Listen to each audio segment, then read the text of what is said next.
అందరికి చూడండి. మనం ఆశీర్వదించబడాలంటే మనము ఏం చేయాలి? ఇప్పుడు మనం చదివాము యోహాను సువార్త 15వ అధ్యాయం 16వ వచనంలో, మీరు వెళ్ళి ఫలించుటకును ఆ ఫలము నిలిచి ఉండుటకు నేను మిమ్మల్ని ఏర్పరచుకుని నియమించితిని అనేటువంటి మాటని మనం చూసాం. మరి మనం ఆస్వాదించబడాలంటే మనం ఎలాగ? దేవుడు మనం నియమించాడు ఆస్వాదించబడడానికి. ఇంకా అంతేకాదు, పేతురు రాసిన మొదటి పత్రికలో కూడా ఆశీర్వాదమైన వారసులకు మీరు పిలువబడ్డారు అనేటువంటి మాటను మనం చూస్తాం. యోహాను రాసిన మొదటి పత్రిక 3వ అధ్యాయం 9వ వచనం, ఆశీర్వాదములకు వారసులకు మీరు పిలువబడితిరి అనేటువంటి మాటను మనం చూస్తాం. అబ్రహామును కూడా మనం చూసినట్లయితే పోయినసారి మనం ధ్యానించినటువంటి వాక్యము యెషయా గ్రంథం 51వ అధ్యాయం 2వ వచనంలో, మీ తండ్రి అయిన అబ్రహాము సంగతి ఆలోచించుడి, మిమ్మల్ని కనిన శారాను ఆలోచించుడి, అతడు ఒంటరై ఉండగా నేను అతన్ని పిలిచి తిని అతన్ని ఆశీర్వదించి అతన్ని పెక్కుమంది అగినట్లుగా చేసి తిని. ఇక్కడ అతన్ని ఆశీర్వదించి అనేటువంటి మాటని మనం చూస్తాం. మనము క్రైస్తవ జీవితంలో మనం రక్షింపడానికే కాదు దేవుడు, అంటే ఏదో ఆత్మ సంబంధంగా మనం ఆత్మ రక్షింపబడి పరలోక రాజ్యం చేరితేనే కాదు, అది సరిపోదు. అదొకటే కాదు, శరీర సంబంధంగా ఈ లోకంలో కూడా మనం ఆశీర్వదించబడాలి. నేను పరలోక రాజ్యం చేరతాను, పరలోక రాజ్యం వెళ్తే చాలు అనుకుని ఈ లోకంలో పేదరికాన్ని లేదా దరిద్రాన్ని, తినడానికి ఆహారం కూడా లేనటువంటి ఆ స్థితిలో మనం ఉండకుండా మనం అన్ని విధాలుగా ఆశీర్వదించబడాలి. అందుకనే వాక్యం చెప్తూ ఉంది, ఆదికాండంలో అబ్రహాం గురించి వాక్యం తెలియజేస్తూ ఉంది. చూడండి, అబ్రహాం గురించి మనం చూద్దాం. 24వ అధ్యాయం, ఆదికాండం 24వ అధ్యాయం 1వ వచనం, అబ్రహాము బహుకాలము నడిచిన వృద్ధుడై ఉండెను, అన్ని విషయములలోనూ యెహోవా అబ్రహామును ఆశీర్వదించెను. అన్ని విషయాల్లో దేవుడు అబ్రహామును ఆశీర్వదించినట్లుగా మనం చూస్తాం. ప్రియమైన వారలారా, అబ్రహామును దేవుడు ఆశీర్వదించాడు. అలాగే ఎలా ఆశీర్వదించాడంటే అన్ని విషయాలలో అబ్రహాము దేవుడు ఆశీర్వదించాడు. అంతేకాదు, కొత్త నిబంధనలో మనం చూసినట్లయితే కొత్త నిబంధనలో చూడండి, యోహాను రాసిన 3వ పత్రిక 2వ వచనం, ప్రియుడా నీ ఆత్మ వర్ధిల్లుచున్న ప్రకారము నీవు అన్ని విషయాల్లో వర్ధిల్లుచు సౌఖ్యముగా ఉండవాలని ప్రార్థించుచున్నాడు.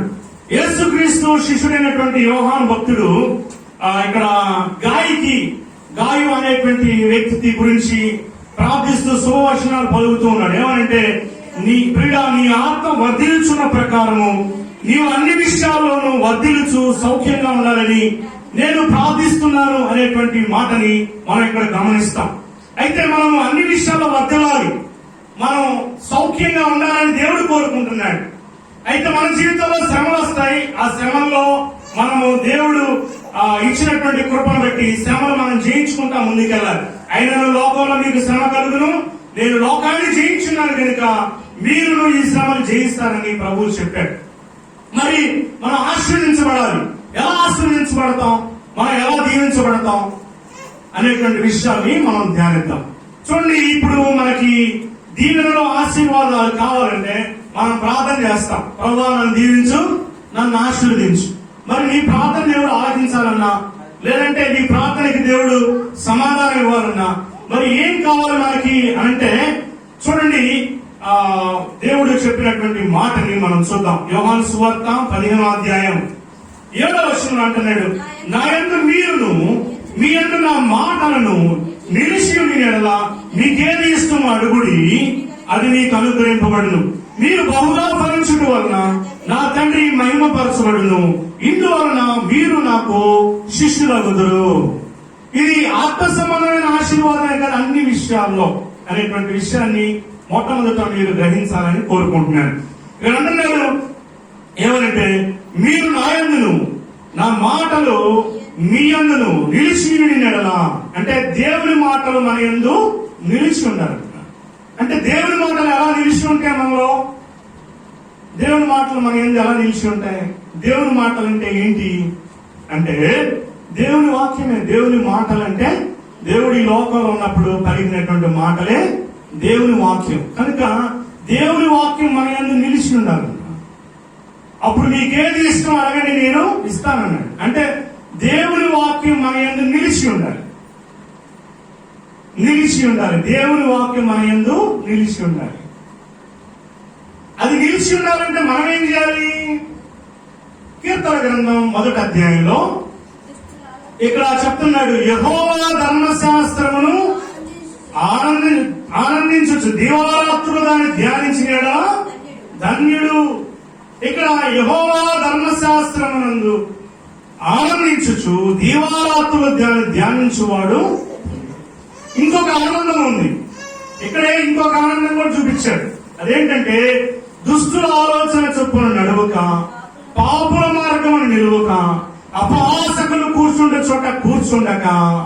అంటే ఇంగ్లీష్ బైబుల్ ఏమనుంటదంటే వాళ్ళు దానిలో నువ్వు ఆనందించక అని ఉంటుంది అన్నమాట. తెలుగులో అలా లేదు. అంటే దుష్టుల ఆలోచన చొప్పున నడువక, పాపుల మార్గము నిలువక, అపహాసకులు కూర్చుండే చోట కూర్చుండక. అంటే ఆ ఆనందాన్ని నువ్వు అనుభవించకుండా దేవుని యందు ఆనందించాలంట. మరి దేవుని యందు ఎలా ఆనందిస్తాము అంటే ఇక్కడ అంటున్నాడు, యెహోవా ధర్మశాస్త్రమునందు ఆనందించచ్చు, దీవారాత్రులు దాన్ని ధ్యానించిన వాడు ధన్యుడు. ఇక్కడ అంటున్నాడు, అట్టివాడు అతడు నీటి కాలువయోరన నాటబడిన వాడై ఆకువాడక తన కాలమందు ఫలమిచ్చు చెట్టు వలె ఉండును, అతడి చేయనంతయు సఫలమగును. అంటే మన జీవితంలో ఆశీర్వాదం కావాలంటే మనం ఒట్టి ప్రార్థనగా చేయాల్సింది, మనం ఉపవాసంగా చేయాల్సింది.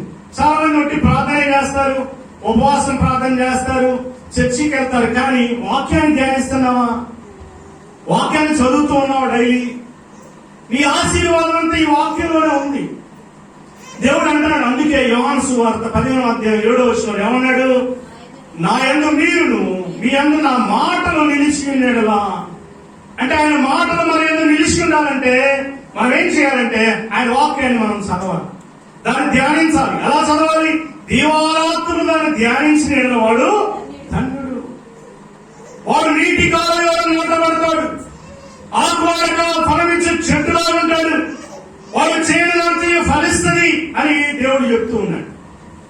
కనుక మన జీవితంలో 2 రకాల ఆనందాలు మనం చూస్తాం.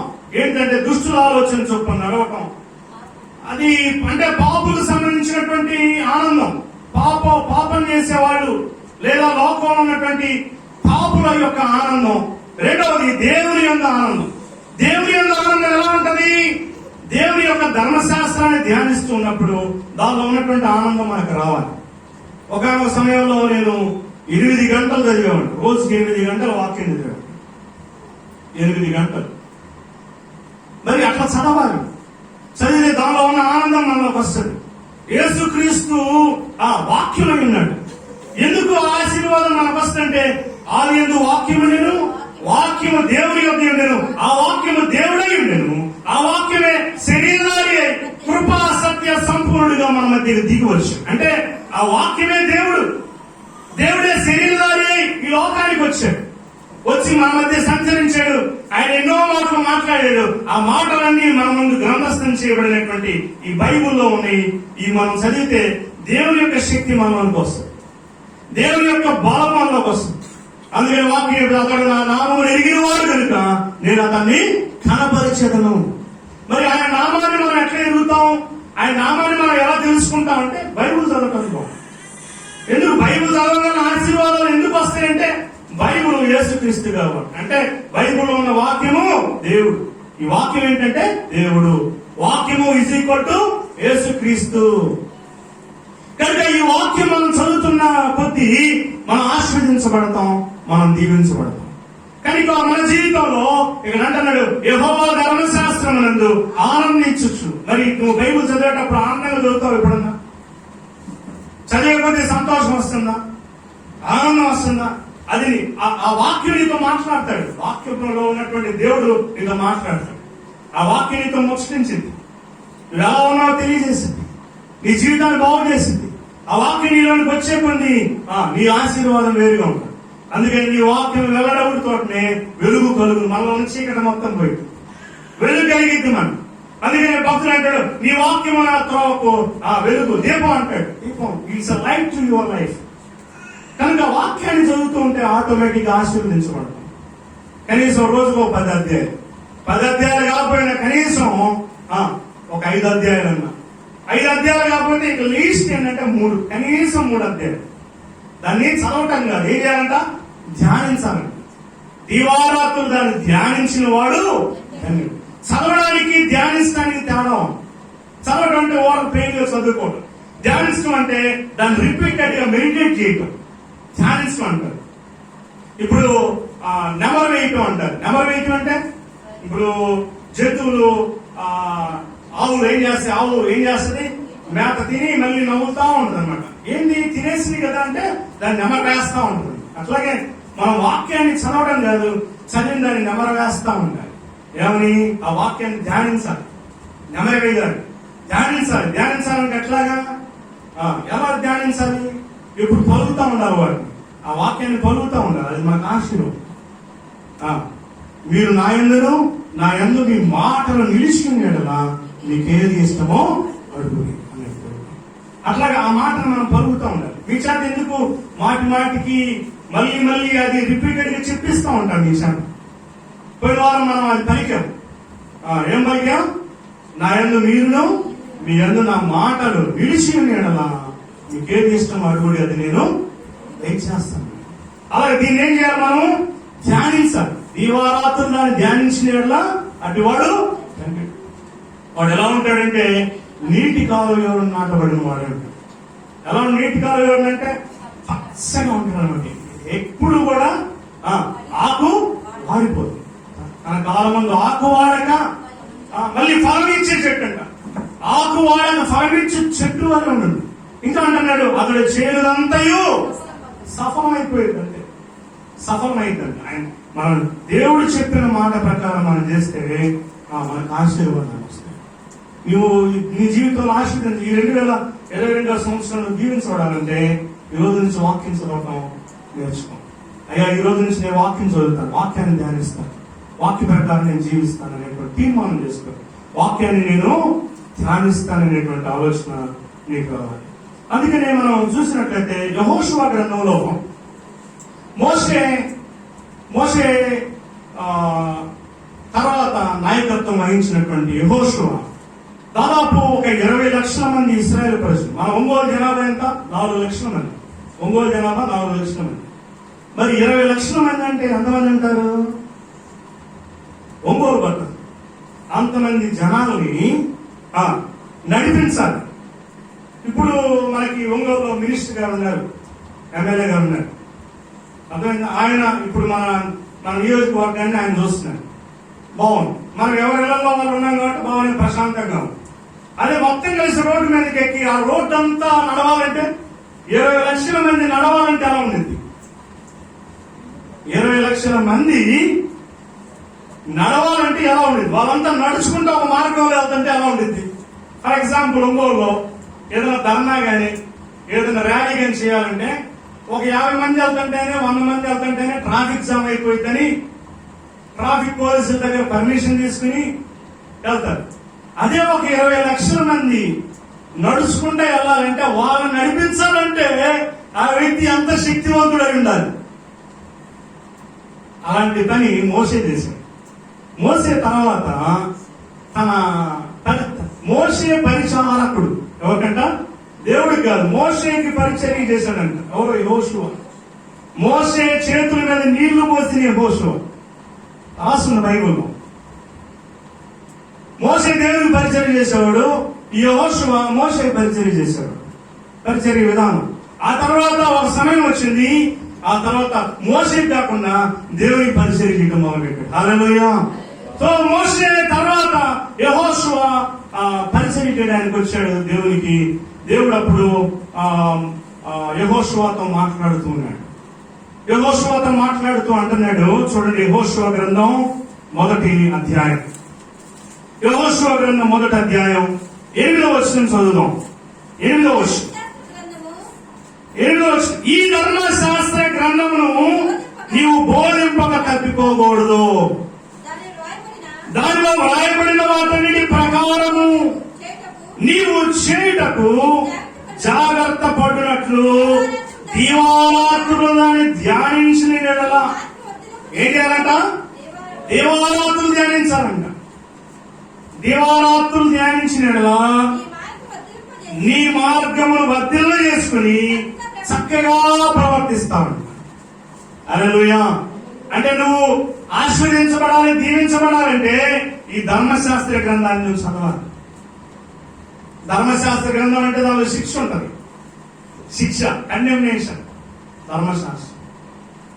అర్థమైందా? ద్వితోపదేశకాండ 28వ అధ్యాయంలో తీగారు చెప్తున్నాను, నువ్వు ఈ ఆజ్ఞలన్నీ పాటిస్తే నీకు ఆశీర్వాదం వస్తుంది. ఈ ఆజ్ఞలు పాటించలేదా నీకు శాపాలు వస్తాయి అని రాయబడింది. కానీ ఈ బైబిల్లో నువ్వు ఆ శిక్ష నుంచి ఎలా తప్పించుకోవాలని తీర్మానం. ధర్మశాస్త్రంలో నువ్వు ఆజ్ఞలు పాటిస్తే ఆశీర్వదించబడతావు, ఆజ్ఞలు పాటించకపోతే నువ్వు శపించబడతావు ఉంది. కానీ దీని ఏముందంటే ఆ శిక్ష నుండి నువ్వు తప్పించబడాలంటే కృప అనేది దీనిలో ఇవ్వబడింది. హల్లెలూయా.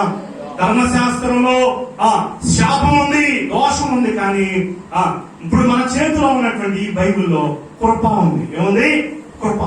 కృపా సత్యములు క్రీస్తునందు నిక్షిప్తమైంది. హల్లెలూయా. ప్రియులారా, ఈ వాక్యాన్ని చదివితే కృప కలిగింది నీకు. నువ్వు శిక్ష నుండి తప్పించబడతావు. అందుకని ఇక్కడ అంటున్నాడు, ఈ ధర్మశాస్త్రం నీవు ఏం చేయాలంట? దీవారాత్రులు దాన్ని ధ్యానించాలంట. ఇంగ్లీష్ లో మెడిటేట్ అనే వర్డ్ ఉంటుంది. మెడిటేషన్ చేసినట్టు ధ్యానించినట్టు నీ మార్గమును వర్ధన చేసుకుని చక్కగా ప్రవర్తిస్తాను. నీ మార్గం వర్ధన చేస్తాను. ఇంగ్లీష్ లో ఏమన్నదంటే blessings come upon you all your way అని. అంటే ఆశీర్వాదము నీ నడుచు మార్గం అంతటా ఉండదంట. ఎప్పుడు దీన్ని ధ్యానిస్తే నీకు ఆశీర్వాదం నీ దారులంతా ఉండదంట. All the way in your life blessing will flow. అంతేకాదు నువ్వు చేయలేదంతా సఫలమైందండి. మరి మన జీవితాలు ఆశీర్వదించబడకపోవడానికి కారణం దేవుని వాక్యాన్ని నిర్లక్ష్యం చేశాడు. నువ్వు అనుకోవచ్చు, నేను ఆదివారం చర్చికి వచ్చి వాక్యం ఏంటన్నాను కదా అని అనుకోవచ్చు. అది వేరు, నువ్వు చదివేది వేరు. నువ్వు వాక్యం వింటాం కాదు, చదవాలి, ధ్యానించాలి. అయ్యా నేను చదువుకోలేదు కదా అని నువ్వు అంటావేమో. చదువుకోకపోతే చదువుకున్న వాళ్ళు పిలిపించుకుని వాళ్ళ దగ్గర కూర్చోబెట్టుకుని చదివించు. అది నీకు ఆశీర్వాదం. చదివేవాడికి ఆశీర్వాదం, వినే వాళ్ళకి నీకు కూడా ఆశీర్వాదం. చాలా ఆశీర్వాదం తెలియకుండానే ఈ బైబిల్ చదవటం వల్ల వస్తుంది. ఈ రోజున దేవుని బిడ్డలు ఆశీర్వదించబడ్డారు, వాళ్ళు ఎంతో ఎత్తుకెదిగారు. దానికి కారణం ఏంటంటే ఈ బైబిల్ చదవడం వల్ల. మనం ఈ బైబిల్ నిర్లక్ష్యం చేస్తాం. ఎప్పుడు ఆదివారం చేస్తాం, చదవకుండా ఎలా వస్తాయి ఆశీర్వాదాలు? మీరు అక్కడ రైల్వే స్టేషన్ వెళ్ళాలండి, ఎన్ని పెద్ద పెద్ద బిల్డింగ్లు కట్టుంటాయి. ఎందుకు వాళ్ళు ఏమన్నా గొప్ప వాళ్ళు ఎందుకు అయ్యారంటే బైబిల్ చదవడం వాళ్ళు. నీతి న్యాయం తర్వాత పక్కన పెట్టండి. నీతిగా ఉన్నారు, యథార్థంగా ఉన్నారు, భక్తిగా ఉన్నారు, ముందు అది కాదు. ముందు చదవండి. ముందు ఆటోమేటిక్ నీతి వస్తుంది, భక్తి వస్తుంది, యథార్థత వస్తుంది, మొత్తం వస్తుంది. మీరు చదవటం స్టార్ట్ చేసామా మీ లైఫ్ మారిపోయింది. Great blessing in this Bible. మీ ఆశీర్వాదం అంతా దీనిలో ఉంది. మనం చెప్పాం కదా, గుర్తుందో లేదో, ఒక చదువు లేని వాడు దస్తావేజులని కట్టి పెట్టాడంట. పెట్టలో పెట్టాడు. తర్వాత తెలిస్తే ఆ దస్తావేజులు మొత్తం తీస్తే వాడు అలింగాన్ని కోటీశ్వరుడు తెలిసిందంట. అలాగే ఈ బైబుల్ చదివితే నువ్వెంత ఉన్నతమైన వ్యక్తివో, నువ్వెంత సంపన్నత కలిగిన వ్యక్తివో తెలుస్తుంది. కనుక ఈ బైబుల్ చదువు. ఈ బైబుల్ చదివితే నీ కన్నులు తెరవబడతాయి. అర్థమైనా? నీ కన్నులు తెరవబడతాయి. హల్లెలూయా. కనుక బైబుల్ని మనం చదవాలి, ధ్యానించాలి. మోషేతో దేవుడు అంటున్నాడు, ఏమంటున్నాడు? 7వ వచనం కూడా చదువుదాం. అయితే నీవు నిబ్బరము కలిగి జాగ్రత్త పడి బహు ధైర్యముగా ఉంది. ఎందుకు ధైర్యం ఉండమంటున్నాడు? మోషే తర్వాత యెహోషువ అప్పుడే వచ్చి తన పరిపాలన కొనసాగించాడు. అంటే ఇశ్రాయేల్ ప్రజల్ని లీడ్ చేయడం స్టార్ట్ చేశాడు, వాళ్ళు నడిపించడం స్టార్ట్ చేశాడు. అలా స్టార్ట్ చేసినప్పుడు దేవుడు మొట్టమొదట ఆ యెహోషువతో మాట్లాడుతున్న మాట ఏంటంటే నిబ్బరంగా ఉండు. నిబ్బరం అంటే ఏంటి? నిబ్బరంగా ఉండు అంటే నేనున్నాను రా, నిబ్బరంగా ఉండు. ఇప్పుడు మళ్ళీ అంటున్నాడు జాగ్రత్త పడి బహు ధైర్యంగా ఉండు. నిబ్బరం వేరు, ధైర్యం వేరు. అందుకని ఆ వాటికన్నిటి మీనింగ్స్ తెలియాలంటే బైబిల్ చదవాలి. మనం అంతా అనుకుంటాం అంతా ఒకటే కదా. నిబ్బరం అనే దానికి ఆ ధైర్యం అని అనుకుంటాం, కానీ కాదు. నిబ్బరం కలిగి ధైర్యంగా ఉన్నట్టున్నాడు అంటే అది వేరు. అందుకని మనకు తెలుగు బాగా రావాలంటే మనం బైబిల్ చదవాలి. నీతి బాగా రావాలంటే బైబిల్ చదవాలి. దేవుడి జ్ఞానం రావాలంటే బైబిల్ చదవాలి. నీకు సమస్యలనే జ్ఞానం దీనిలోనే ఉంది. హల్లెలూయా. ప్రియమైన వారు ఇక్కడ అంటున్నాడు, నీవు నిబ్బరం కలిగి జాగ్రత్త పడి బహు ధైర్యంగా ఉండు. 3 విషయాలు ఉన్నాయి. నిబ్బరంగా ఉండు, జాగ్రత్తగా ఉండు, ధైర్యంగా ఉండు. ఎందుకు ధైర్యంగా ఉండమంటున్నాడు? మన జీవితంలో కూడా మనకు కొన్ని బాధ్యతలు అప్పగించబడతాయి. మన జీవితాన్ని మనం లీడ్ చేయాలి. ఆ సందర్భాల్లో మనకు భయం వస్తుంది. అయ్యో, ఈ లైఫ్ నేను ఎట్లా లీడ్ చేస్తానా? నా పిల్లల భవిష్యత్తు ఏంటి? నా పరిస్థితి ఏంటి? నా తరతరాల పరిస్థితి ఏంటి? నా బిడ్డల భవిష్యత్తు ఏంటి అనుకుంటారు చాలా మంది. అలాంటప్పుడు భయం వేస్తారు. అందుకని భయపడకూడదు. భయపడితే నువ్వేం శాతగాని వాళ్ళలాగా అయిపోతావు. అందుకని దేవుడు మొట్టమొదటి అంటున్నాడు, ధైర్యంగా ఉండు, నిబ్బరంగా ఉండు, జాగ్రత్తగా ఉండు, ధైర్యంగా ఉండు. అయితే నువ్వు చేయాల్సిన పని ఏంటంటే నా ధర్మశాస్త్రాన్ని నువ్వు చదువు. అంతేగాని ఇక్కడ అంటున్న మాట ఏంటంటే, ఇదిగో నువ్వు ఈ ప్రజలందరినీ నువ్వు లీడ్ చేయాలి, వీళ్ళందరూ నడిపించాలి, కనుక ధైర్యం తెచ్చుకో. యెహోషువ చెప్తాను, భయపడ్డాను నీ లైఫ్ నువ్వేమీ సాధించలేవు, ఏమి చేయలేవు, శాతగాని వాడు అయిపోతావు. శరజనాలను కృంగిని ఎడల నీవు శాతగాని వాడు అవుదు అని వాక్యం చెప్తుంది. కనుక నువ్వు భయపడ్డావంటే ఏం చేయలేవు. కనుక దేవుడు అంటాడు, నిబ్బరం కలిగి ధైర్యం. నీకొక ఆయుధం ఇస్తున్నాను, నీకొక మార్గం చెప్తున్నాను. అదేంటంటే ఈ ధర్మశాస్త్రాన్ని నువ్వు చదువు అంటున్నాడు. ఇక్కడ చూడండి, నువ్వు నిబ్బరం కలిగి జాగ్రత్త పడి ధైర్యంగా ఉండు. నా సేవకుడైన మోషే నీకు ఆజ్ఞాపించిన ధర్మశాస్త్రం అంతటి చొప్పున చేయవలెను. మోషే ఆజ్ఞాపించాడు. దైవ సేవకుడైన మోషే ఆజ్ఞాపించాడు, యెహోషువ నువ్వు ధర్మశాస్త్రాన్ని చదువుకో అన్నాడు. ఆజ్ఞాపించినట్టు దేవుడు కూడా అదే చెప్తున్నాడు, మోషే నీకు ఆజ్ఞాపించిన ధర్మశాస్త్రం అంతటి చొప్పున చేయవలెను. నీవు నడుచు ప్రతి మార్గమును చక్కగా ప్రవర్తించినట్లు నీవు దాని నుండి కుడికైనను ఎడమకైనా తొలగిపోకూడదు.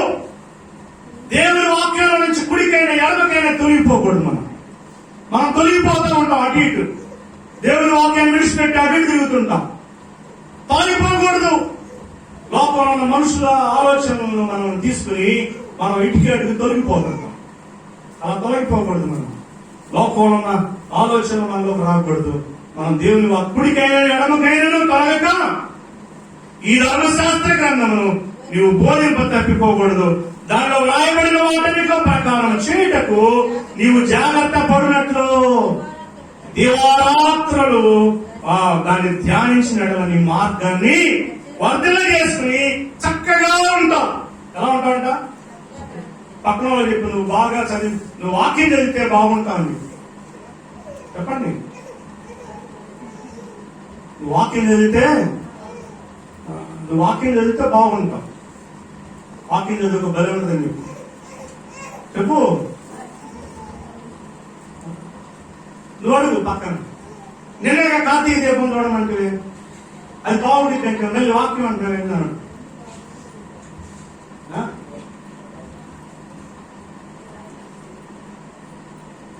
చూడండి, సినిమాలు చూడటానికి 3:30 గంట.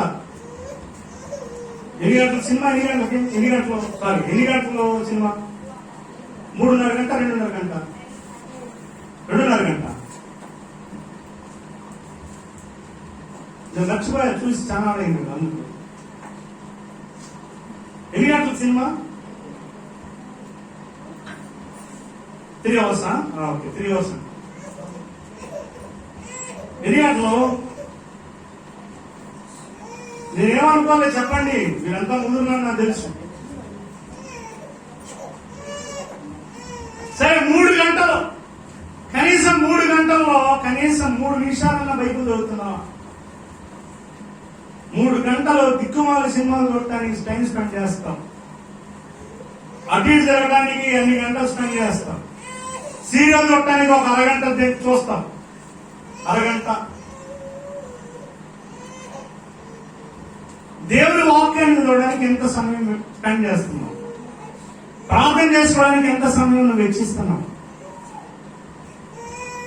కొంతమంది అయితే ఇటు అటు ఎల్లబడి జీవితా, వాళ్ళ ఇంటికాడ ఒక గంట, ఏరింటికాడ ఒక గంట. ఇదంతా నారదుల వారి డ్యూటీ అనమాట. నారదులు ఇక్కడ స్టోరీ అక్కడికి, అక్కడ ఉన్న స్టోరీ అని చెప్పుకుంటూ తిరుగుతుంటాడు. అట్లాగే ఇలా పని ఏంటంటే ఆ ఇంట్లో ఉన్న విషయాలు ఇంట్లోకి, ఈ ఇంట్లో ఉన్న విషయాలు వాళ్ళ ఇంట్లోకి. అమ్మాయి ఏంటి విషయం అంటే, ఉంటాను ఇంకా అమ్మాయి రాలేదు, ఆ అమ్మాయి వస్తే మనకి విషయాలని చెప్తుంది అంటారు. కొన్ని రోజులు పోతే నీ గురించి ఇంకా మాకు ఇన్ఫర్మేషన్ న్యూస్ రాలేదు, ఇంకా మనకి మన కాలేజీలో ఉన్న న్యూస్ మొత్తం రావాలంటే ఆ అమ్మాయి రావాలి. వస్తే ఆ అమ్మాయి వచ్చి ఆకాశవాణి ప్రాంతీయ వార్తలు చదువుతుంది అని చెప్పి మొత్తం న్యూస్ చెప్తుంది. కొంత సమయం ఆగాలి, ఇంకా రాలేదు అమ్మాయి. అమ్మాయి వస్తే విషయాలను చూసి ఎవరో నాకేం తెలుసు, మీకు తెలియదు. అట్లా బ్రిటిష్ బ్రాడ్కాస్టింగ్, బీబీసీ న్యూస్ ఏంటిది, BBC news, British broadcasting, TV9, TV5 లాగా అందరి విషయాలు తెలుసుకోవటం, అందరికి ఆ విషయాలు చేరవేయటం. ముఖ్యమైన పని ఏంటమ్మా నీకంటే? ఏం పని అమ్మంటే అందరి విషయాలు తెలుసుకోవటం, అందరికి ఆ విషయాలు చేరవేయటం. నీ పని ఏంది? ముఖ్యమైన పని ఏంది? ఇంకా కొంతమంది సెల్ ఫోన్ పట్టుకున్నారంటే ఇంకా గూడు నీళ్ళు లేవు. ఇంకా పొద్దులేని సెల్ ఫోనే. వాట్సాప్ లో చాటింగ్ చేయడానికి టైం ఉంటుంది, యూట్యూబ్ లో సినిమాలు చూడటానికి, పాటలు చూడటానికి టైం ఉంటుంది, సీరియల్ చూడటానికి టైం ఉంటుంది, సినిమాలు చూడటానికి టైం ఉంటుంది. వాకింగ్ చూడడానికి టైం ఎందుకు అవుతున్నారు? దేవునికి ఎంత సమయం స్పెండ్ చేస్తున్నారు? మరి నువ్వు ఆస్వాదించబడాలంటే ఎలా ఆస్వాదించబడతావు? ఇక్కడ యెహోషువ అంటున్నాడు, నువ్వు వర్ధిల్లాలి అంటే, నువ్వు బాగా ప్రవర్తించాలంటే, నువ్వు ఆశీర్వదించబడాలంటే దివారాత్రులు దీన్ని ధ్యానించు. అంటే డే అండ్ నైట్ అంట. డే అండ్ నైట్ అంటే 24 గంటలని కాదు దాని అర్థం, పగలు రాత్రి అని. అర్థమైందా? ఇక్కడ దేవుడు అంటున్నాడు దివారాత్రులు దాన్ని ధ్యానించినలా వేరు కలిగిద్దంట, వర్ధిల్లుతాము అంటున్నాడు. కనుక మన జీవితాల్లో మనం ఆస్వాదించబడాలంటే మనం కూడా బైబిల్ చదవాలి, దేవుని యందు నిలిచి ఉండాలి. దేవుడు మన యందు ఎలా నిలిచి ఉంటాడు? వాక్యం లాగా నిలిచి ఉంటాడు. నా యందు మీరును, మీ యందు నా మాటలు అంటే వాక్యం. మరి దేవుడు ఇంకో విధంగా కూడా నిలిచి ఉంటాడు. ఎలాగా? యోహాను సువార్త 6వ అధ్యాయం 56వ వచనం. యోహాను సువార్త 6వ అధ్యాయం 56వ వచనం. యోహాను 6:56.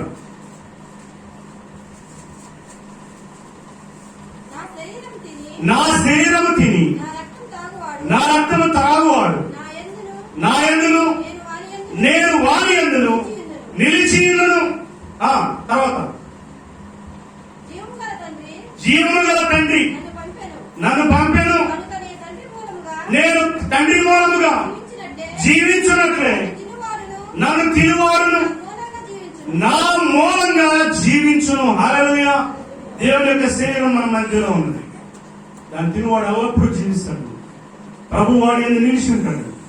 ఇంకోటి పరిశుద్ధాత్మ ద్వారా కూడా నిలిచి ఉంటాడు. మనలో దేవుడు పరిశుద్ధాత్మ ద్వారా, వాక్యం ద్వారా, ఈ శరీరం ద్వారా మనలో నిలిచి ఉంటాడు. కనుక దేవుని యొక్క వాక్యాన్ని మనం గమనించినట్లయితే ఆయన అంటున్నాడు నిలిచి ఉంటాడంట. ఎలాగా అంటే ఆ ఆహారం ద్వారా, రొట్టె ద్వారా నిలిచి ఉంటాడు. అందుకని మత్తయి సువార్త 4వ అధ్యాయం 4వ వచనంలో యేసుక్రీస్తు అంటాడు, మత్తయి సువార్త 4వ అధ్యాయం 4వ వచనం చదువుదాం. మత్తయి సువార్త 4వ అధ్యాయం 4వ వచనం. అందుకైన మనుషుడు రొట్టె వల్ల మాత్రమే కాదు కానీ దేవుని నోట నుండి వచ్చు ప్రతి మాట ద్వారా జీవించును. దేవుని మాట ద్వారా మనం జీవించాలి, బ్రతకాలి. ఈ శరీర సంబంధమైన ఆహారం తింటే నువ్వు బ్రతుకుతావు, కానీ వాక్యం లేకపోతే నువ్వు చచ్చూరుకుంటావు. ఆత్మలో చచ్చిపోయి ఉంటాడు. ఇప్పుడు ఆత్మలను బ్రతకాలి, ఆత్మలను జీవించాలంటే నీకు వాక్యం కావాలి. ద్వితోపదేశ కాండం 29వ అధ్యాయం దాన్ని దాటుకుని 30లోకి వెళ్ళండి. యుద్ధోపదేశకాండం 30:20 వచనం. యుద్ధోపదేశకాండం 30:20. నీ పితరుడైన అబ్రహాము ఇస్సాకు యాకోబులకు ఆయన ప్రమాణము చేసిన దేశంలో మీరు నివసించినట్లు యెహోవాయే నీ ప్రాణములకు నీ దీర్ఘాయుష్నకు మూలమైన నీ ప్రాణానికి మూలమైనటువంటి యెహోవానే. కాబట్టి నీవును నీ సంతానమునకు నీ సంతానం బ్రతుకును నీ ప్రాణమునకు మూలమైన నీ దేవుడైన యెహోవాను ప్రేమించి ఆయన వాక్యాన్ని విని ఆయన హత్తుకున్నట్లు జీవము కోరుకునుడి. ఏ హత్తుకోవాలంట?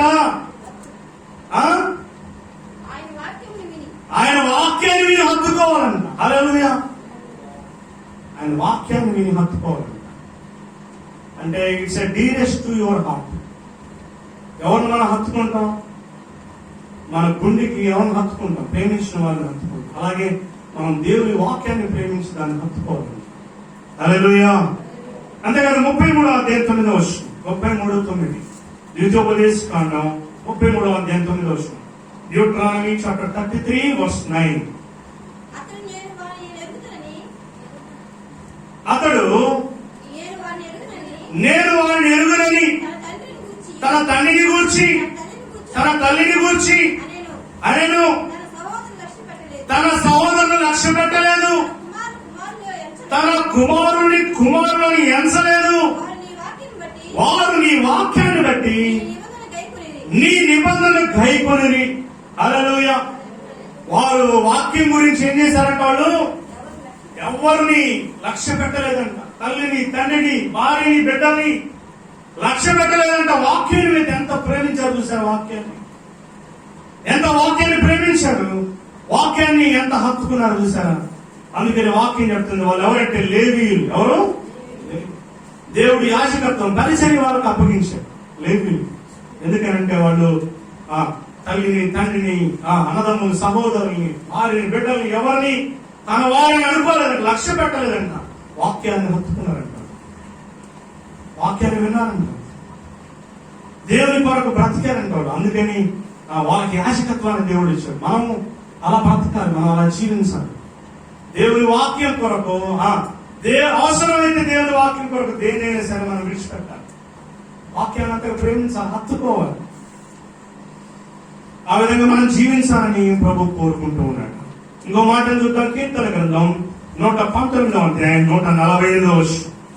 కీర్తన 119 145వ వచనం.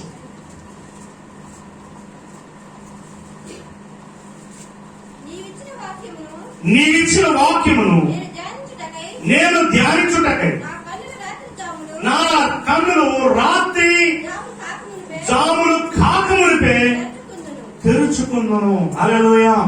ఏమంటున్నాడు? మళ్ళీ నీవిచ్చిన వాక్యాన్ని ధ్యానించుటకై, నీ వాక్యాన్ని చదవాలని నేను రాత్రి కాకముందే నా కన్నులు తెరుచుకున్నాను. మనం నిద్రపోయంగా ఏం చూస్తాం? Cell phone. నిద్ర ఫోన్ ఆడుంది, నిద్ర కళ్యాణ ఫోన్ ఆడుంది. ఫోన్ ఆడితే కాఫీ అంటారు కొంతమంది. నిద్ర టీయో, కాఫీయో, సెల్ ఫోను, న్యూస్ పేపరు. నిద్రనే ఆయన వాక్యం చూడాలనుకుంటున్నాను. దావీదు భక్తుడు అంటున్నాడు, కళ్ళు అన్ని వేకువ ఏంటంట, తెల్లవారికి మునిపే కళ్ళు తెరవటం కానీ వాక్యం చూడాలనుకుంటాడు. ఎంత ఆశ దేవుని వాక్యం మీద భక్తుడు కలిగి ఉన్నాడు. అదే భక్తి నువ్వు కలిగి ఉన్నావు. దేవుని వాక్యాన్ని చూడాలి, దేవుని వాక్యాన్ని వినాలి, దేవుని వాక్యాన్ని చదవాలి. ఆ ఆశ నీలో ఉంటే నువ్వు ఆశీర్వదించబడతావు. ఇంకో మాటను చూద్దాం. 138వ కీర్తన 2వ వచనం. కీర్తనలో 138 2వ వచనం. నీ పరిశుద్ధాలయము తట్టు నేను నమస్కారం చేయుచున్నాను. ఇందాక వచ్చేటప్పుడు అక్కడ నేలపాలలో ప్రార్థన జరుగుతా ఉంటే ఒక రోడ్డు మీద వెళ్తా చెప్పు మొత్తం ఇప్పేసి ప్రార్థన జరుగుతా ఉంటే దండం పెట్టుకుని వెళ్తాను. అంటే ఏంటి ఆ ఉద్దేశం? పరిశుద్ధాలయం తట్టు నమస్కారం చేసుకుంటున్నాం. మనకు అసలు భయం ఉంది, ఇక్కడ మందిరం ఉంది, దేవుని మందిరం, దేవుని చర్చి ఉంది, మనం భయభక్తులు కలిగి ఉందాం అని ఉందా మనకి? దేవుడు ఇక్కడ ఉన్నాడని నమ్ముతున్నాం మనం. మరి చదువుతాం, నీ పరిశుద్ధాలయము తట్టు నేను నమస్కారం చేయుచున్నాను. నీ నామము కంటే నీవిచ్చిన వాక్యమును నీవు గొప్ప చేసి ఉన్నావు. అంటే తన నామము కంటే వాక్యాన్ని హెచ్చించాడంట. హల్లెలూయా. చూడండి, అంటే తన పేరు కంటే గొప్పదిగా చేశాడంట వాక్యాన్ని. ఇంకా వాక్యం ఎంత గొప్పదో నేను గ్రహించాను. సృష్టి పుట్టక మునిపే వాక్యం ఉంది, ఆది యందు వాక్యం ఉంది, వాక్యము దేవుని యొక్క, ఆ వాక్యము దేవుడైంది, ఆ వాక్యమే శరీరధారి. అందుకని ఆయన అన్నాడు, తన నామము కంటే వాక్యాన్ని హెచ్చించాడంట, గొప్ప చేశాడంట. అంత గొప్ప వాక్యం. అందుకని ఇర్మియా అంటున్నాడు 1వ అధ్యాయం 12వ వచనంలో, ఇర్మియా గ్రంథం 1వ అధ్యాయం 12వ వచనం, జెరమయా చాప్టర్ 1 verse 12.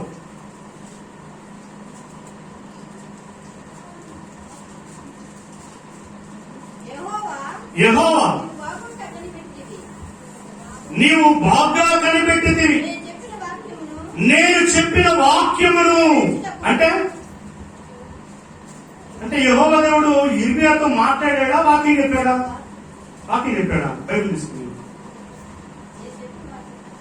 ఏం చెప్పాడు?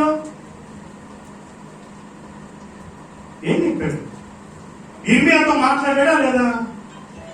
కానీ ఏమంటున్నాడు? నీ వాక్యము అంటున్నాడు. అంటే అది దేవుని మాటలే వాక్యం. హల్లెలూయా. 1 సమూయేలులో ఒక మాట చూద్దాం. 1 సమూయేలు 1వ అధ్యాయం 23వ వచనం, 1:23.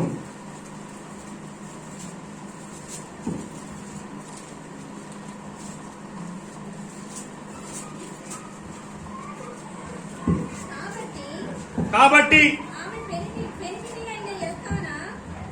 ఆమె పెరిగిపోయిన ఎల్కానా నీ దృష్టికి ఏది మంచిదో అది చేయము. నీవు వారి పాలు మార్పించు వరకు నిలిచి ఉండుము. యెహోవా తన వాక్యమును స్థిరపరచునుగాక అని ఆమెతో అనెను. ఇక్కడ ఆ మాట ఎందుకంటాడు? తన వాక్యమును స్థిరపరచుగాక అని. ఎందుకన్నాడంటే ఈ 1వ అధ్యాయంలో అంటున్నాడు, ఏమన్నా తెలుసా? 17వ వచనంలో ఏలి అంటాడు, అంతటా ఏలి నీవు క్షేమంగా వెళ్ళుము, ఇశ్రాయేలు దేవునితో నీవు చేసుకున్న మనవిన దయచేయుగాక అని ఆమెతో చెప్పగా.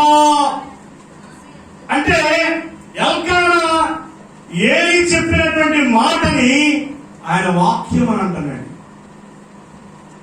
అంటే దైవ సేవకుని మాట కూడా ఎల్కానా వాక్యంలా తీసుకున్నాడు. అందుకని దేవుడు తన వాక్యమును స్థిరపరచుగాక అంటున్నాడు. ఇర్మియాతో దేవుడు మాట్లాడినటువంటి ఆ మాటను ఏమంటున్నాడు? దేవుని వాక్యము అంటున్నాడు. దేవుని వాక్యము, దేవుడు మాట్లాడింది వాక్యము, దైవ సేవకుడు మాట్లాడింది మాట అంటాడు. కానీ మనము దాన్ని నిర్లక్ష్యం చేస్తాం. దేవుని మాటని, దైవ సేవకుల మాటని మనం నిర్లక్ష్యం చేస్తాం, వాక్యంగా తీసుకోం. అందువల్ల మనం నష్టపోతుంటాం. కనుక దేవుని యొక్క వాక్యాన్ని మనం గమనించినట్లయితే చూడు, ఇర్మియా గ్రంథం 8వ అధ్యాయం 9వ వచనం, ఇర్మియా గ్రంథం 8వ అధ్యాయం 9వ వచనం, 8:9, జెరమయా చాప్టర్ 8 verse 9. జ్ఞానులు అవమానం నొందిన వారైరి, వారు విస్మయం ఉంది చిక్కులు పడారంట. ఎందుకు జ్ఞానులు అట్టయిపోయారు? జ్ఞానులు ఏమయ్యారంట? అవమానం పొందారంట, విస్మయం పొందారంట, చిక్కులు పడిపోయారంట. ఎందుకు అట్లా అయ్యారు? చూడండి, వారు యెహోవా వాక్యమును నిరాకరించిన వారంట. వాళ్ళకి ఏ పాటి జ్ఞానం కలదు? జ్ఞానం ఏం చేశారు? దేవుని వాక్యాన్ని విడిచిపెట్టారు. అరే నాకు మంచి జ్ఞానం ఉంది, నేను బైబిల్ ఎందుకు చదవాలరా, నాకు కావాల్సిన జ్ఞానం ఉంది అనుకున్నారంట.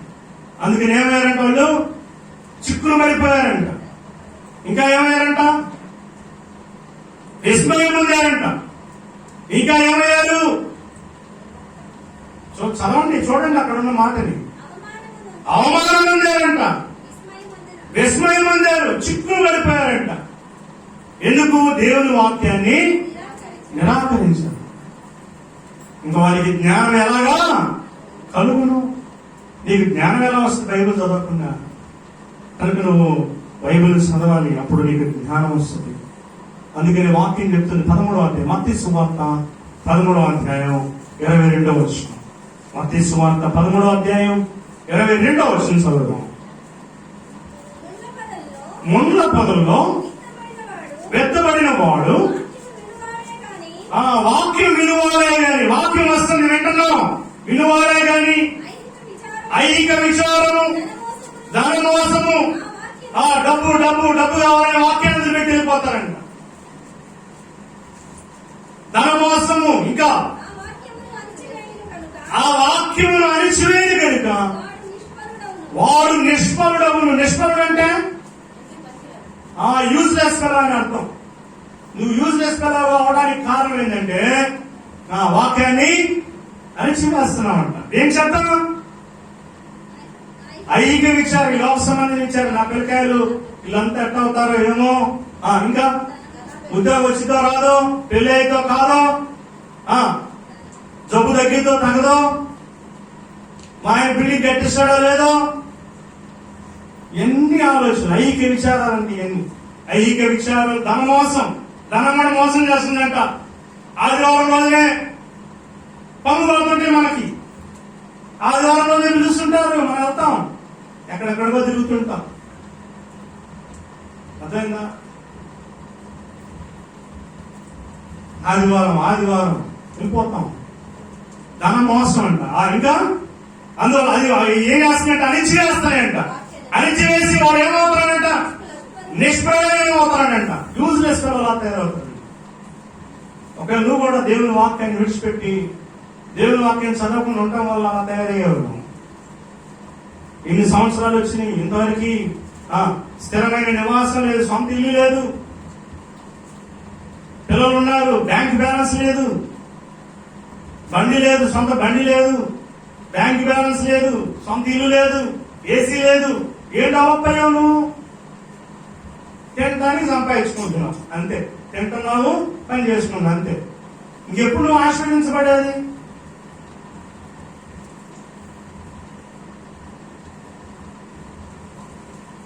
నువ్వు ఆశీర్వదించబడ్డావని ఎలా తెలుస్తుంది? జనాలు తెలియాలా పర్లేదు నువ్వు ఆశీర్వదించబడ్డావని. సత్క్రియలు ఏమన్నా లేదా? మనుషులందరూ మీ సత్క్రియలు చూచి పరలోకమందున్న మీ తండ్రిని మహింపరచున్నట్లు మనుషులు ఎదుట మీ సత్క్రియలు కనబడలేండి అన్నాడు. సత్క్రియలు అంటే ఏంది? ఎవరికైనా ఆకలి అవుతుంది, అన్నం పెడతారు. నువ్వేమో మనకే లేదేడా, వాడికి ఏం పెడతావు అనుకుంటావు. అదే నీ దగ్గర ఉన్నారు పెడతావుగా. అప్పుడు మనుషులందరినీ సత్క్రియలు చూస్తారుగా, పరలోకంలో ఉన్న తండ్రిని మహింపరుస్తారుగా. బట్టలు లేని వాళ్ళకి, అడుక్కునే వాళ్ళకి నువ్వు గుడ్డలు ఇచ్చావు, ఇవ్వాలి అనుకున్నావు, అది కూడా సత్క్రియలే. అది చేసి పరలోకమైన నీ తండ్రిని మహింపరచినట్లుగా సత్క్రియలు చేయాలంటే డబ్బులు కావాలి. నువ్వేమన్నా నాకే లేవు, నేను నాకే గుడ్డలు లేవు, నేనేమి ఇచ్చేదని అనుకుంటావు. నువ్వు ఆశీర్వదించబడితే వాడికి ఇస్తావుగా. నేను అంటున్నా అదే, నువ్వు ఆశీర్వదించబడకుండా వాడికి నువ్వు ఎలా ఇస్తావు? దేవుడు ఒక రక్షణ ఇవ్వడానికి రాలా, అన్ని ఆశీర్వాదాలు ఇవ్వడానికి వచ్చాడు. అది నువ్వు గ్రహించాలి. మనం ఏమనుకుంటాం? నేను పర్వ రాజ్యం అయితే చాలే, తినడానికి ఉంటే చాలే అని అనుకుంటాం. అది కాదు, ఇంకా ఆశీర్వదించబడాలి, దీవించబడాలి. అట్టనే డబ్బులు వెనకాల పరిగెత్తమని నేను చెప్పట్లా, పర్వ రాజ్యాన్ని వదులుకోమని నేను చెప్పట్లా. దాంతో పాటు మనం ఆశీర్వదించబడాలి. అందుకని అంటున్నాడు ఏమవుతున్నారంటే వాళ్ళు నిష్ప్రయోజకులు అవుతున్నారంట. వాక్యం ఏం చేస్తుందంటే అణిచివేస్తుంది. అలాగే 15వ అధ్యాయం 6వ వచనం చదువు. మత్తయి సువార్త 15వ అధ్యాయం 6వ వచనం. Matthew chapter 15 verse 6. 15వ అధ్యాయం 6వ వచనం. మీరు మీ పారంపర్యాచార నిమిత్తమై దేవుని వాక్యాన్ని నిరర్థకం చేస్తున్నారంట. మంగళవారం, శనివారం, శుక్రవారం అర్థమైందా? దేవుని వాక్యాన్ని ప్రేమించకుండా, దేవుని వాక్యాన్ని చదవకుండా ఇవన్నీ పాటిస్తే నీకు ఆశీర్వాదాలు వస్తాయా?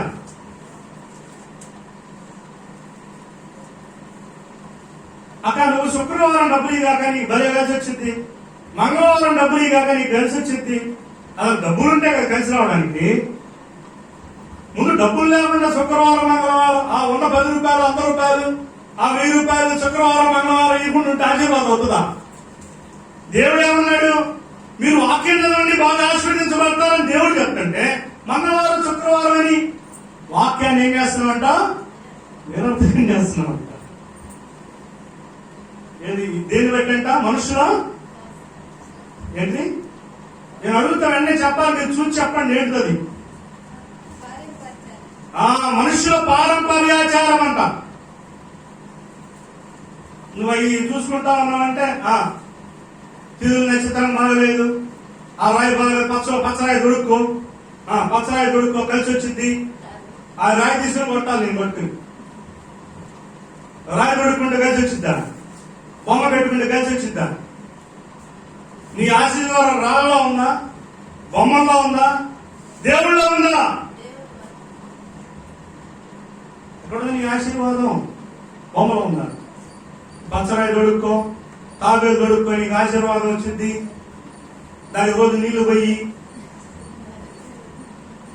తాబేలు దొడుక్కుంటే డైలీ దానికి నీళ్లు పోయాలి. అటు పోయి చూడండి, పంటలు గుంపుల దగ్గర ఉంటాయి. రోజు వాడు తాబేలు పెట్టుకుని దానికి రోజు నీళ్లు పోస్తా ఉంటాడు. అందువల్ల వాడు ఆశీర్వదించబడతాడు. వాళ్ళు ఎక్కది నీకు అది రాదు, ఇది రాదు. తాబేలు ఎండబెడుతున్నాను, అందుకే దరిద్రం వస్తుంది నీకు. ఏం చేయాలి? తాబేలు కాన్సెప్ట్ అది తెలియదు, ఇది తెలియదు. తాబేలు కాన్సెప్ట్ ఏంటి? అది పెట్టుకుని దానికి నీళ్లు పోస్తా ఉన్నారు డైలీ. అదొక అవతారం, తాబేలు అవతారం, విష్ణుమూర్తి అవతారం. అది నీకు అది కూడా తెలిసి సావదు. విగ్రహారాధన చేస్తున్నాం, బొమ్మలను పూజిస్తున్నాం. ఎప్పుడైనా చూడాలా మీరు? గాంధీ రోడ్లో బొంకుల్లోకి, షాపుల్లోకి వెళ్తే బంగారు కొట్లు అక్కడికి వెళ్తే తాబేలు బొమ్మ పెట్టుకుంటాం, నీళ్లు పోసి ఉంటాడు.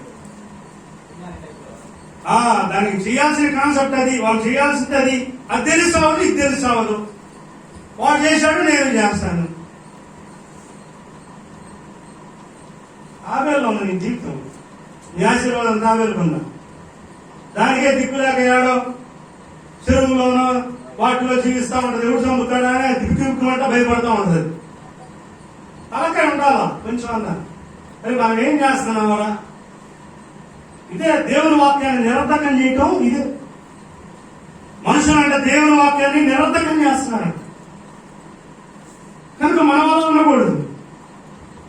ఇంకో మాట చూద్దాం. మార్కు సువార్త 4వ అధ్యాయం 19వ వచనం. మార్కు 4:19. మన ఆశీర్వాదం తాబేలు లేదు, తాబేలు సృష్టించిన దేవుళ్ళలో ఉంది. మన ఆశీర్వాదం పచ్చరాయి, నల్లరాయి, ఎర్రరాయిలో లేదు, వాటిని సృష్టించిన సృష్టికర్తలో ఉంది. చదవండి మార్కు సువార్త.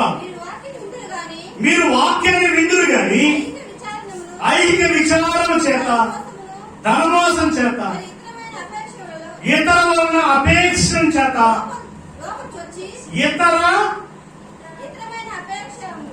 ఇతరమైన అపేక్షలు అంటే అది కావాలి, ఇది కావాలని కోరుకోవటం. లోపలికి వచ్చి వాక్యాన్ని అణిచివేయను. ఏం అపేక్షిస్తున్నావు నువ్వు? వాక్యాన్ని కాకుండా నువ్వు వాక్యాన్ని అపేక్షించి అన్ని వస్తుంది. మొదట నా నీతిని, నా రాజ్యాన్ని వెదకండి, నీకేం కావాలి ఇస్తాను. నువ్వు అది అపేక్షించకుండా ఏదేదో అపేక్షించి ఉన్నది పోయి ఉంచుకున్నదే పోయినట్టు కొనవారి కోసం చూస్తారంట, ఉన్నవారు కూడిందంట, కొనవారికి ఉందంట. దాన్ని నెట్టపట్లు ఆగుదాం అని కత్తిరి పెట్టిందంట. కత్తిరి పెట్టి కొన్నాళ్ళు కట్ చేద్దాం అంటే ఉన్నవారికి దిగిందంట. ఇంకా తర్వాత ఏందమ్మా ఏమైందంటే అంటుందంట. అంటే ఏమైంది? ఉన్నవారి కోసం చూస్తే ఉన్నవారికి కూడిందంట. నువ్వు దేన్ని అపేక్షిస్తున్నావో, ఏం కావాలని కోరుకుంటున్నావో ముందు వాక్యాన్ని కోరుకో, జీవం ఉంది దానిలో. 7వ అధ్యాయం 13వ వచనం, మార్కు 7:13. మీరు నియమించిన ఈ పారంపర్యాచారమే దేవుని వాక్యాన్ని నిరర్థకం చేయదు. అక్క వదినా ఎట్లా వదినా, ఇది ఎట్ట చేయవదినా, ఇది ఎట్ట చేసి అప్ప వాళ్ళే చెప్పావే, వాక్యం చెప్పావని అలాంటి దిక్కుమాలి బలి చెప్తాను కటాలు కొట్టాలి. అట్ట చెప్పరు మనవాళ్ళు. ఏం చెప్పే వదినా, అదే చెప్పే వదినా. వదినా అవును ఫోన్ చేసి మంగళవారం ఈ పని చేయించా, కోడల్ని కాపురాన్ని తెచ్చుకోవచ్చా 3 నెలలా వదినా. వాక్యాలు మాట్లాడుకోరట.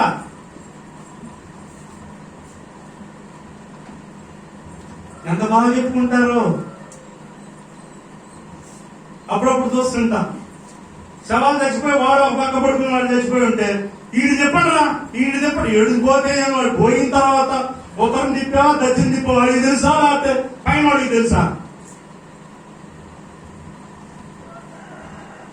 వాడు జీవించిన జీవితాన్ని బట్టి పర్వత రాజ్యం నుండి మొత్తం తిప్పితే వాడు పర్వత రాజ్యం వెళ్తాడా? కాళ్ళు 2 కాళ్ళు పెట్టి వెళ్తే వాడు స్వర్గానికి వెళ్తాడా? అలాగే ఉన్నా లేదా?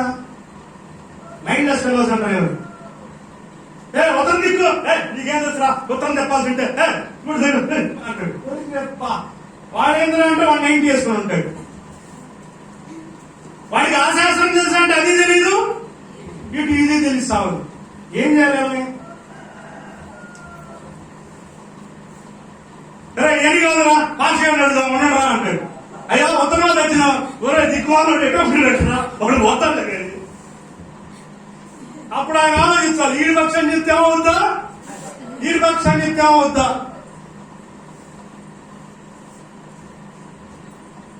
నాలాంటోడైతే కరెక్ట్గా చెప్తాడు. అయ్యా ఇటు పెట్టినా పోతారు, వాడు దేవుని నమ్ముకుని బాప్తిసం ఉంటే వెళ్తాడు రానన్నా. ఇటు పెడితే పోవడం అటు పెడితే పోవడం కదా, ఎట్టనే చేయండి. మనల్ని పాస్టర్లు ఇటే పెట్టాలంటారు. వచ్చిన సమస్య అది. మనుషుల పారంపర్యాచారం చేత వాక్యము ఏమైపోతుందంట, అణచివేయబడుతుంది. సో మనం ఎలా ఉండాలి అంటే చూడండి, ఫిలిప్పీయులకు రాసిన పత్రిక 2వ అధ్యాయం 16వ వచనం. నేను ముగిస్తున్నాను, కొన్ని రెఫరెన్సెస్ చెప్పి ముఖ్యమైన రెఫరెన్సెస్ నేను క్లోజ్ చేస్తాను. అంటూ కంక్లూడ్ చేస్తాను. ఫిలిపియన్స్ 2:16, 2వ అధ్యాయం 16వ వచనం. అట్టి జనముల మధ్య, అట్టి జనము చదవలేకండి, కరెక్ట్గా చదవండి, ప్రాస్తి కరెక్ట్గా రావాలి. అట్టి జనము నేను చెప్తాను కదమ్మా, తెలియదు కదా. అట్టి జనముల మధ్య, రాముడు తోక కపిరాజు కాదు, రాముడితో కపిరాజు ఎట్లా, నేను అది స్లాంగ్ కరెక్ట్ ఓడు. రాముడు తోక అభిరాజు అంటే తేడా వచ్చింది. నేను బైబుల్ తీయకుండా నేను మీ మాటలు నేను చెప్తున్నాను, మీరు సగం మింగారనుకో చదవండి. నేను అర్థం వచ్చేటట్టు చదవండి అంటున్నాను. నేను తప్పు చదివాని కాదు, అక్కడ అర్థం వచ్చేటట్టుగా అర్థవంతంగా. మీరు జనముల మధ్య జీవవాక్యమును చేతబట్టి లోకమందు జ్యోతుల వలె, హల్లెలూయా, జీవవాక్యం అంట. దీనిలో ఏముంది? జీవం ఉంది. There is a life in it. మీరు జీవవాక్యాన్ని చేతబట్టి జ్యోతులాగా ఉండండి ఈ లోకంలో అంటున్న దేవుడు. కొలస్సీయులకు రాసిన పత్రిక 1వ అధ్యాయం 25వ వచనం. Colossians chapter 1 verse 25. దేవుని వాక్యము అనగా ఏంటంటే యుగములోను తరములోను మరుగు చేయబడిన మర్మం అంట. ఏంటిది? This is the revolution from God. There is a power in it. The word have the power. అందుకనే వాక్యం ఎంత శక్తి కలిగిందో చెప్పాడు.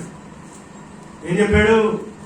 వాక్యం రెండంచులు కలిగిన వాడి కలిగిన కడ్డీలో కంటే పదునైంది, నరములు ఎముకలు మూలుకులు సైతం విభాదించినట్టుకు దూరులైందండి. శక్తి కలిగిన వాక్యము, జీవవాక్యము. అది నువ్వు చేతిలో కలిగి ఉంటే లోపల జ్యోతిలా ఉంటారంట మీరు. కనుక we must have this the word. ఆ వాక్యాన్ని మనం కలిగి ఉండాలి. ఏమంటారు? ఒక మర్మం అంట. ఈ మర్మాన్ని మనం తెలుసుకోవాలి. Mysteries and revolutions from God. యాకోబు రాసిన పత్రిక 1:23. యాకోబు రాసిన పత్రిక 1:23.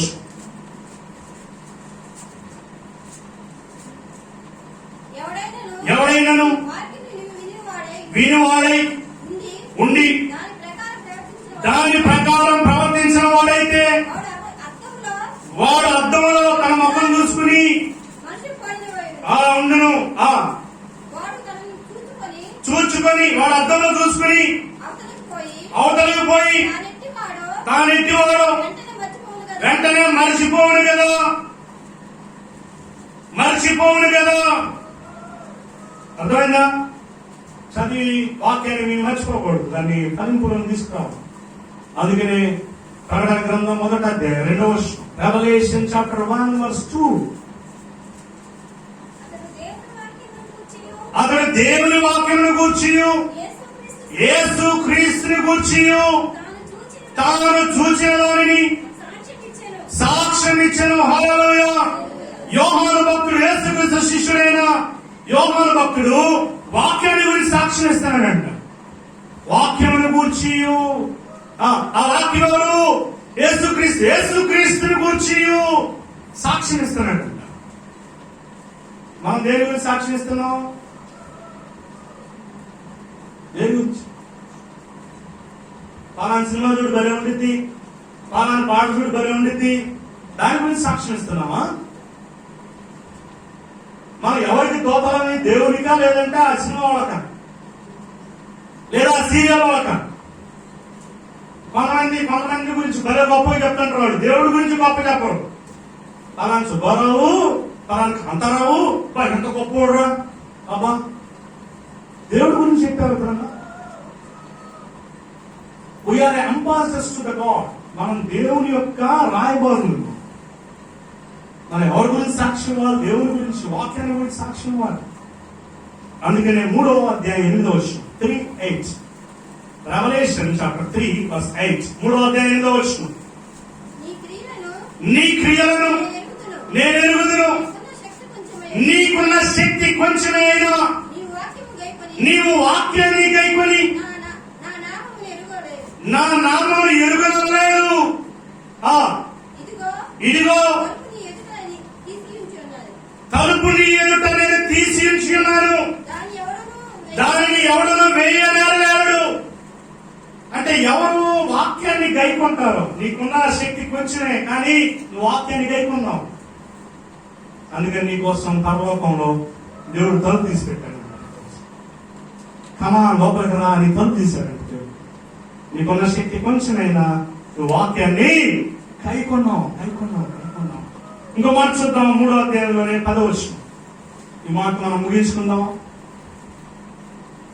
3:10. నీవు నా ఓర్పు విషయమై వాక్యమును గైకుంటివి కనుక భూనివాసును శోధించినప్పుడు లోకమంతటి మీదకి రాబో శోధన కాలంలో నేను నిన్ను కాపాడేదను. హల్లెలూయా. సో దేవుని యొక్క వాక్యాన్ని గైకుంటే ఆయన కాపాడతాడు. It's protects you, it's guide you, it's bless you. వాక్యాలన్నీ ఉన్నాయి. అందుకని మనం కూడా అయింది వాక్యాన్ని ధ్యానించాలి. ఎవరు వాక్యాలు పెట్టలేదా? క్రిస్మస్ పండుగ అయిపోయింది కదా, ఇంకా ఎందుకు పెట్టలేదు? చర్చిలో వాక్యాలు ఉండాలి కదా.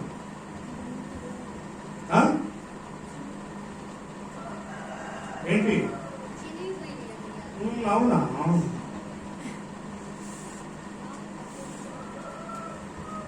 వాక్యం వాక్యానికి విలువ ఇవ్వాలి, వాక్యాన్ని జాగ్రత్త చేసుకోవాలి. తల ఉంచుదాం, ప్రార్థన చేసుకుందాం.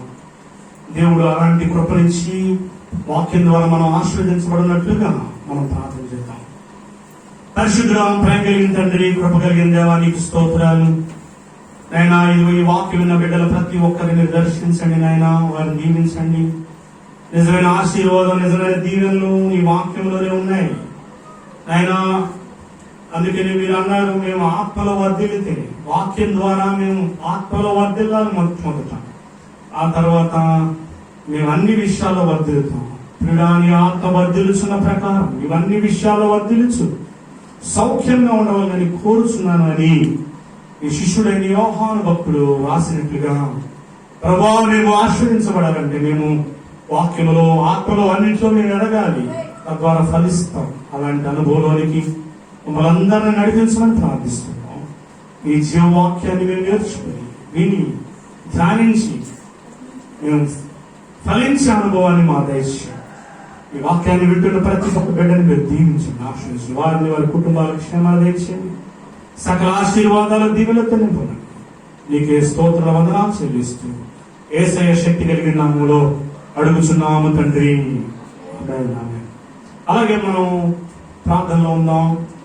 దయచేసి గమనించండి. Thank you Lord, thank you Jesus, thank you master, thank you Holy Spirit, thank you Lord, thank you Lord. అందరూ తల ఉంచుదాం.